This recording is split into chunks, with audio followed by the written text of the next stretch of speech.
Hello everyone! Welcome to today's story.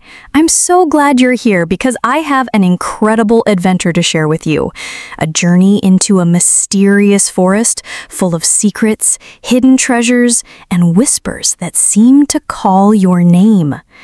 This story is about courage, friendship, and the thrill of exploring the unknown. I'll take you step by step through the journey, where every shadow could hide a secret, and every sound in the forest might be a clue. So sit back, relax, and let's step into the whispering forest together. This is a story you won't forget.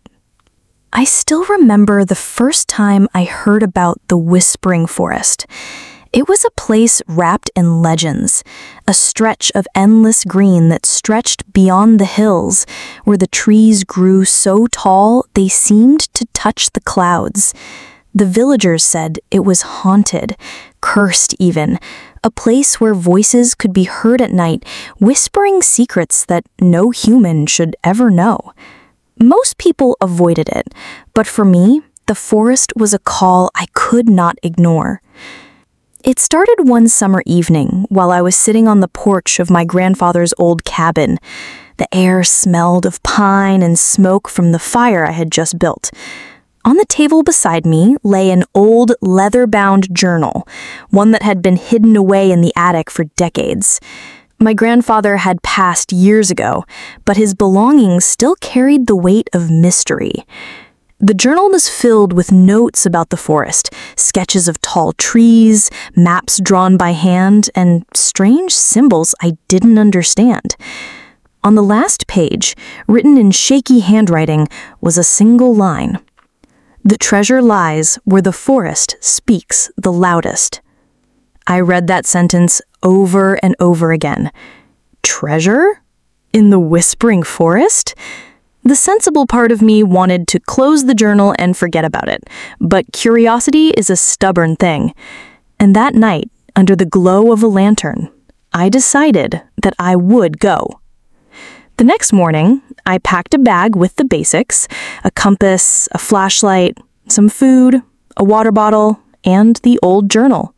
I laced up my boots, locked the cabin door, and stepped into the unknown. The forest greeted me with silence at first.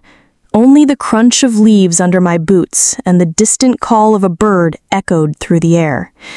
Sunlight slipped between the trees like golden threads, and the deeper I went, the cooler the air became. It was beautiful, yes, but also unsettling, as though the trees were watching me. Hours passed. The journal's map guided me along winding paths, past mossy rocks and fallen logs. Every so often, I thought I heard something, a faint murmur, a whisper that the wind carried. At first, I told myself it was nothing, but the farther I walked, the clearer the voices became. They weren't words I could understand, just soft sounds like the rustle of paper or the sigh of distant breath, and always they came from deeper in the forest. By evening, I found a clearing where I could set up camp. I built a small fire, cooked a little food, and opened the journal again. My grandfather had drawn a star over a certain spot on the map. According to his notes, it was near a river that cut through the forest. That was my next destination. As the sun began to sink lower, the clearing shifted into shadows. I decided it was best to set up camp before darkness fell completely.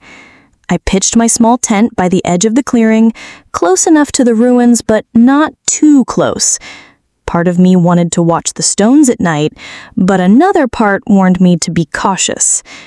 Dinner was simple: dried fruit, bread, and a bit of cheese. As I chewed quietly, I kept staring at those markings. They seemed to glow faintly in the moonlight, or maybe it was just my tired eyes playing tricks. When I finally lay inside my tent, sleep didn't come easily.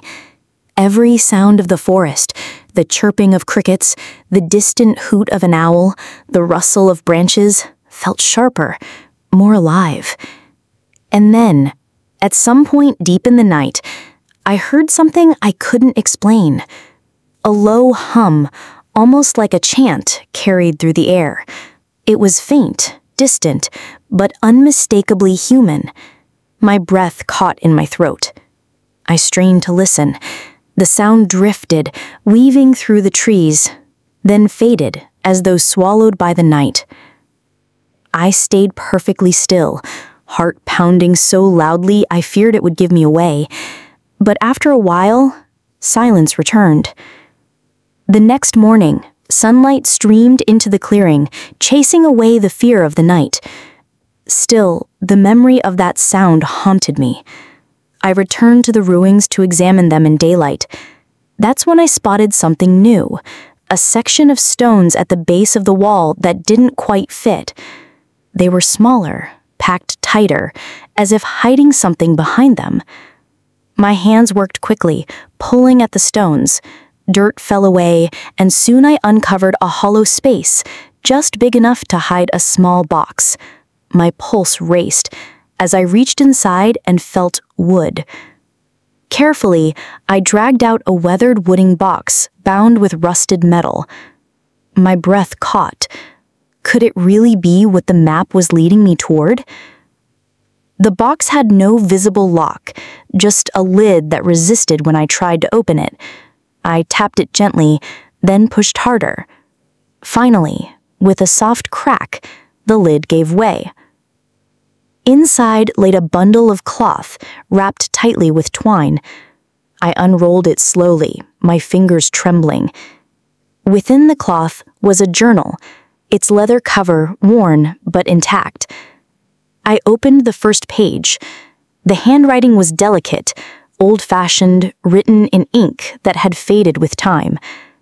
The date at the top read, August 12, 1874. I flipped through quickly. The pages were filled with notes, drawings of symbols, and maps of areas that looked similar to this forest. But what caught my eye most was a passage underlined in bold strokes. The treasure lies where the river splits into three, beneath the stone that bears the circle mark. Beware the keepers of the night. My stomach turned. Treasure? Keepers? I closed the journal quickly and looked around. The forest was silent, but I no longer felt alone. It all started on a quiet autumn morning when the mist was still rising from the valley and the first rays of sunlight touched the tops of the pines. I had packed my bag the night before, carefully rolling my old sleeping bag, stuffing it with extra socks, and double-checking the compass I had borrowed from my grandfather.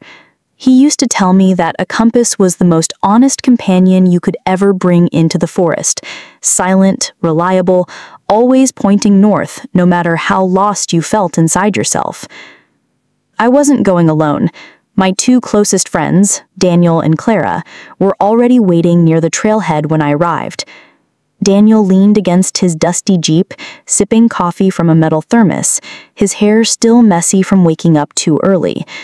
Clara was crouched on the ground, tying her boots with a determined expression.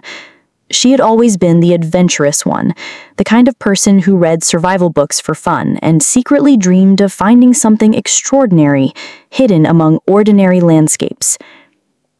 "Ready?" she asked, glancing up at me with that spark in her eyes. "As ready as I'll ever be," I replied, swinging my backpack onto my shoulders. We weren't just going for a casual camping trip. Deep inside those woods, according to an old family story, there was something forgotten. A map, a chest, maybe nothing at all. My grandfather had spoken of it only once, late at night when I was a child. He mentioned an abandoned campsite, a carved stone half buried near a river, and whispers of treasure left behind by people who never returned. At the time, I thought it was nothing more than a bedtime story. But after he passed away, I found his journal in the attic, and there, tucked between pages of weathered sketches, was a drawing of that same carved stone. That was why we were here. The forest welcomed us with silence, broken only by the crunch of leaves under our boots and the distant call of birds. The air smelled of pine and damp earth, sharp and refreshing. As we walked deeper, the trail narrowed, weaving between moss-covered rocks and roots that curled like sleeping snakes. For hours we hiked, speaking little, each of us lost in our own thoughts. The deeper we went, the more the world behind us seemed to fade, the roads, the noise, the endless hum of city life. Out here, time slowed.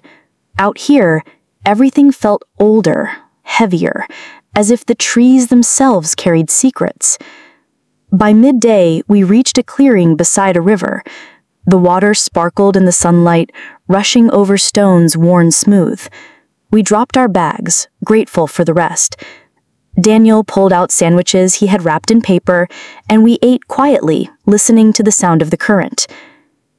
"This is where it starts to get tricky," Clara said after a while, pointing across the water. "From here on, there's no marked trail. If your grandfather's journal is right, we'll need to follow the river north until we find that stone." I pulled the folded pages from my jacket. The sketch showed a river bending like a crooked finger, with tall pines leaning over one side. At the curve, there was the drawing of the stone, an oval shape with strange symbols carved into its surface. Daniel studied it and raised an eyebrow. "Looks like something out of a fantasy novel. Are you sure this isn't just a wild goose chase?" "Maybe it is," I admitted. "But even if we find nothing, the journey will be worth it." He shrugged and finished his sandwich. "Fair enough. Let's keep moving then." We crossed the river carefully, stepping from rock to rock, the cold water splashing against our boots. On the other side, the forest grew darker, the canopy so thick it blocked much of the sunlight. Shadows stretched long and strange, and the sound of the river behind us faded until there was only silence. It was then that I began to feel it, that sense of being watched. Not by an animal, not by another human, but by the forest itself.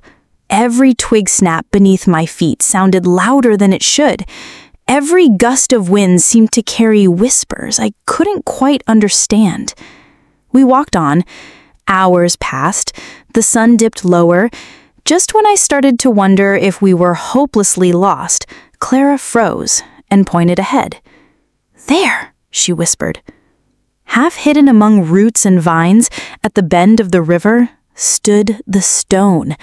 Oval, weathered, covered in moss, but unmistakably carved with symbols. My heart pounded. We had found it. We approached the stone cautiously.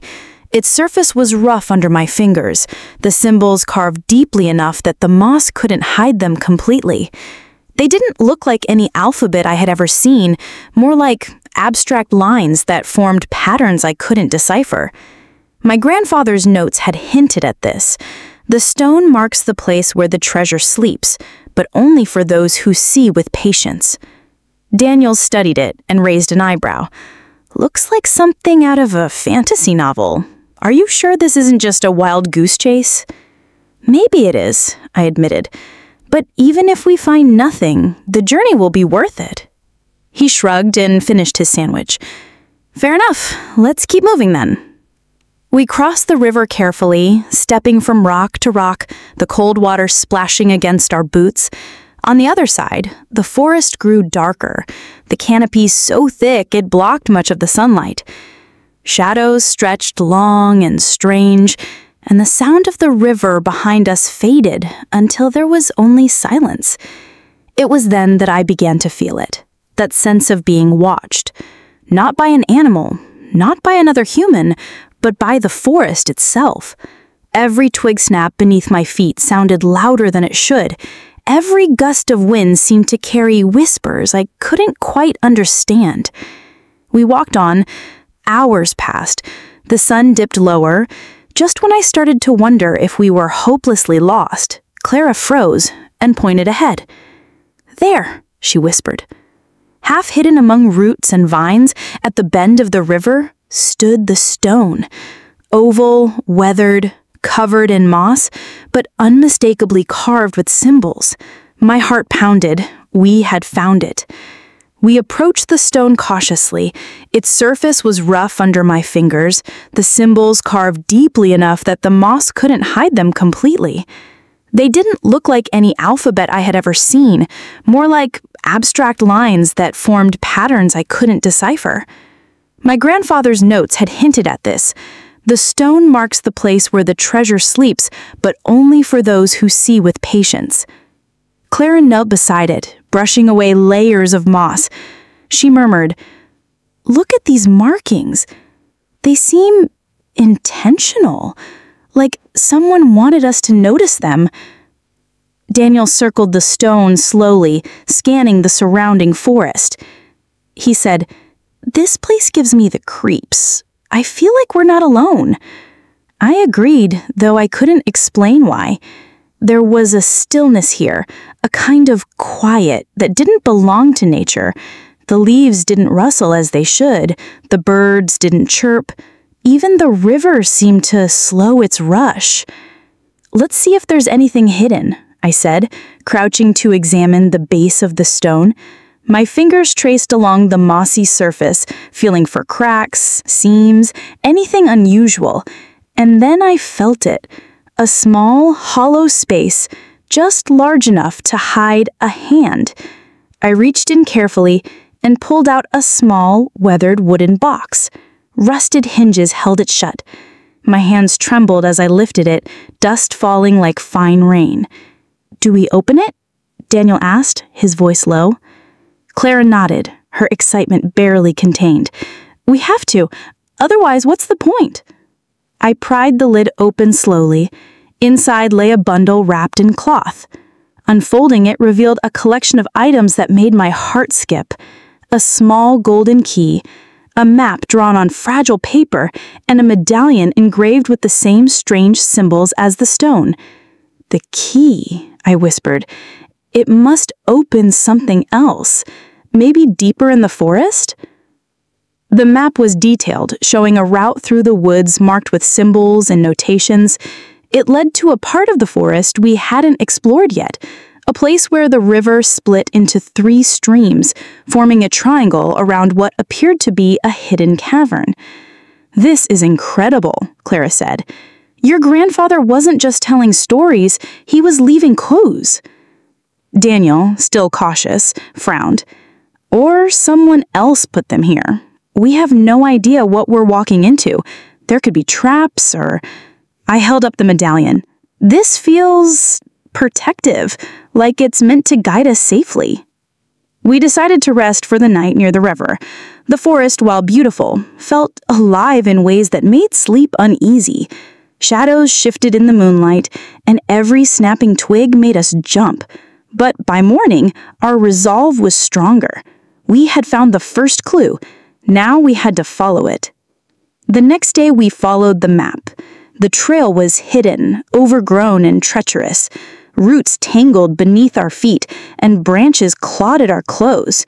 Yet, with the river on our left and the sun breaking through the canopy, we moved carefully, step by step. By midday, we reached the split in the river, just as the map had predicted. 3 streams diverged, forming a triangle around a hill partially obscured by trees. According to the notes, the treasure was hidden beneath a stone on that hill. Clara and Daniel looked at each other. "Are we sure this is safe?" Daniel asked, still nervous. I nodded, trying to sound confident. "We have to keep going. This is what we came for." We climbed the hill, the medallion around my neck catching the sunlight, glinting faintly. The symbol seemed to glow just enough to give me courage. At the top, we found a large, flat stone, partially buried in earth and roots. The markings matched those on the stone by the river, confirming we were in the right place. I knelt and tried to lift it. It was heavy, but with Clara and Daniel helping, we rolled it aside. Beneath it was a small entrance, just large enough to crawl into. Dust and the scent of earth rose as we peered inside. "I guess this is it," I whispered. We crawled carefully into the hidden chamber. Inside, the walls were lined with shelves carved into the stone, filled with old chests, jars, and scrolls. At the center lay a larger chest, its surface covered in carvings identical to those we had seen on the medallion and the stones. I approached it, heart racing. The key from the wooden box fit perfectly into the lock. With a click, the chest opened. Inside lay gold coins, jewels, and more maps, along with a set of letters written centuries ago. This is unbelievable, Clara breathed. It's real! Daniel finally smiled, his earlier fear replaced with awe. Your grandfather was right. This was hidden, and we found it. As we explored, I read one of the letters. It was a warning and a story. The treasure had been hidden to protect knowledge, not just gold. Whoever possessed it could change the course of events, but only if they understood the forest and respected its secrets. The whispers I had heard on the first night made sense now. They were guardians, not spirits, but warnings, guiding those worthy of finding this place. We spent hours cataloging what we could carry safely. The treasure wasn't just gold.